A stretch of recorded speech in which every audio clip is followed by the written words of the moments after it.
बायसी विधानसभा क्षेत्र अंतर्गत श्रीपुर मल्लाटोली पंचायत में मौजूद हूँ और यहाँ प्रतिक्रिया लेने की कोशिश करेंगे क्योंकि यहाँ 11 नवंबर को चुनाव होना है और इस चुनाव में लोग क्या करना चाह रहे हैं, परिवर्तन कर रहे हैं या फिर से जो 5 साल जिस गद्दी में रहे फिर उन्हीं की जो है वापसी हो रही है या किसी और को चाह रहे हैं या क्या मामला, ये सारी चीज़ों को समझने की कोशिश करेंगे। इसी ताल्लुक से बातचीत करने के लिए कुछ हमारे भाई लोग हैं, उनसे जानने की कोशिश। सबसे पहले आपका नाम क्या होगा? मेरा नाम सरजिल अहमद हुआ। मैं श्रीपुर मल्लाटोली पंचायत से बिलोंग करता हूँ। अच्छा, क्या इस बार आपके इधर का क्या रुझान है? हालांकि जो है इससे पहले भी आप लोग एमआईएम को वोट किए हैं, फिर इस बार जो है क्या रुझान है इधर? इस बार क्या किधर जा रहे हैं आप लोग या फिर उधर ही जा रहे हैं? इस बार जो है हम लोग का भाई इसमें श्रीपुर मल्लाटोली पंचायत और गांगर पंचायत जो एक तरफा लीड करेगा। एमआईएम एक तरफा वोट जाएगा एमआईएम में। एमआईएम में, क्योंकि पिछले बार जो एमआईएम में वोट दिए थे हम लोग रुकनुद्दीन को एमआईएम देख करके दिए थे, लेकिन वो बाद में पासा पलट लिया और कोई काम भी नहीं किया है। वो एक भी काम नहीं हुआ क्षेत्र में। आप अभी आगे जाइएगा इधर तो रोड भी आपको दिखेगा पूरा टूटा फूटा रोड है, कुछ भी काम नहीं किया वो। हालांकि जो है वो श्रीपुर मल्लाटोली का जो एक अभी बायोडाटा लॉन्च किया जिसमें वो इस रास्ते का भी जिक्र किया कि उसमें कार्य शुरू। पिछला 2 साल से वही बयानबाजी कर रहा है कि कार्य शुरू है, हो रहा है। अब इलेक्शन करीब हो गया लेकिन अभी तक पूरा मुकम्मल हुआ नहीं। उसको आना अगर होता है श्रीपुर मल्लाटोली या फिर घांगर तो ओवरब्रिज के ऊपर से ही जाता है, इधर से नहीं आता है वो। अच्छा, मैंने काम नहीं हुआ।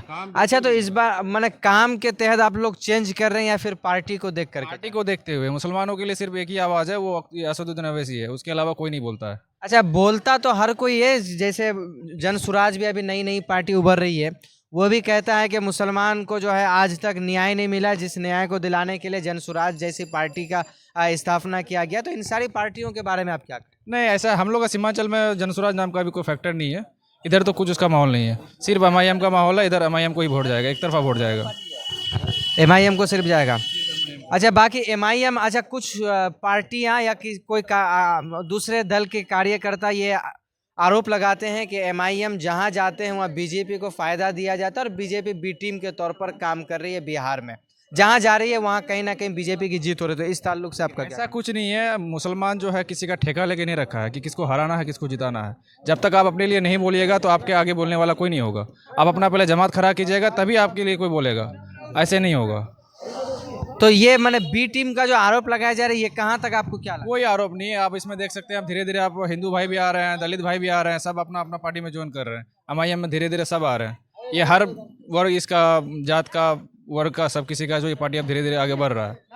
अच्छा, अगर पार्टी की बात की जाए, हालांकि ऐसा तो मुमकिन नहीं है कि जो पिछले साल आप जिनको पिछले 5 साल टाइम दिए वो इस पार्टी में आ सकते हैं। अगर बाय द वे ऐसा हो जो अगर गुलाम सरवर और दोनों के बीच ये बातचीत हो जाए कि ठीक है आप लीजिए, हालांकि ऐसा हो नहीं सकता है, सीट तो घोषित कर दिया गया है गुलाम सरवर के नाम एमआईएम के तरफ से। अगर ऐसा होता, अगर फिर से उन्हीं को टिकट दी जाती है तो इस ताल्लुक से आप लोग किधर जाएंगे? नहीं, ऐसा तो कुछ नहीं है। सीट जिनको मिल चुका है। नहीं, अगर मान के चलिए, मैंने एक सपोर्ट दे, मैंने लोग क्या सोचते हैं उस ताल्लुक से ये जानना। नहीं, पार्टी टिकट जिनको भी देता, अगर आपको देगा तो हम लोग आप ही लेके मेहनत करेंगे, हमको देगा तो सब बंदा मेरे लिए करेगा। लेकिन हम लोग जो है पार्टी का वर्कर है, अवैसी का वर्कर है, चाहे वो किसी को भी टिकट दे दे। मैंने वो किसी व्यक्तिगत आदमी से कोई ये नहीं। हम लोग जो है एमआईएम के लिए काम किए थे, रुकनुद्दीन को टिकट दिया था जबकि वो आरजेडी में, इससे पहले दूसरा पार्टी में था।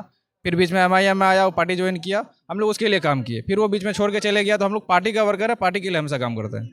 यानी इस बार पूरा आप लोग पतंग उड़ाने का पूरा इंशाल्लाह इंशाल्लाह। अच्छा, कुछ फायदा हुआ पिछले 5 साल में जो है वो अच्छा कुछ दिन वो एमआईएम में रहे तो वो ये कह रहे थे, जो मौजूदा एमएलए है आपके यहाँ का, जो एमआईएम में रह करके कोई काम नहीं हो पा रहा था, इस वजह से हम लोग एमआईएम को छोड़ करके राजद में शामिल हो। तो इसमें क्या इफेक्ट? आप अगर इस चीज़ को बोल रहे हैं कि वो कार्य के लेकर के जो है वो आरजेडी में गया, तो आप 3 साल उसका लगभग हो गया है। आप पूरा क्षेत्र का दौरा कर लीजिए। आरजेडी में जाने के बाद कोई ऐसा काम गिनती करवा दीजिए जो आपने दौरा करवाया है। जो भी रोड का है वो कोई ऐसा रोड नया नहीं बनाया है, सिर्फ रिपेयर किया है। जितना भी रोड है पहले का बना हुआ है, उस रोड का सिर्फ रिपेयर करने का काम किया है वो, बाकी नया कोई काम नहीं किया है वैसी विधानसभा के लिए वो। तो इस बार ये खबर वो फर्जी फैला रहा है कि काम नहीं हो रहा था। बोलने मुंह में बोली होना चाहिए काम करवाने के लिए, ऐसा कुछ नहीं है। लेकिन इस बार एमआईएम हाँ।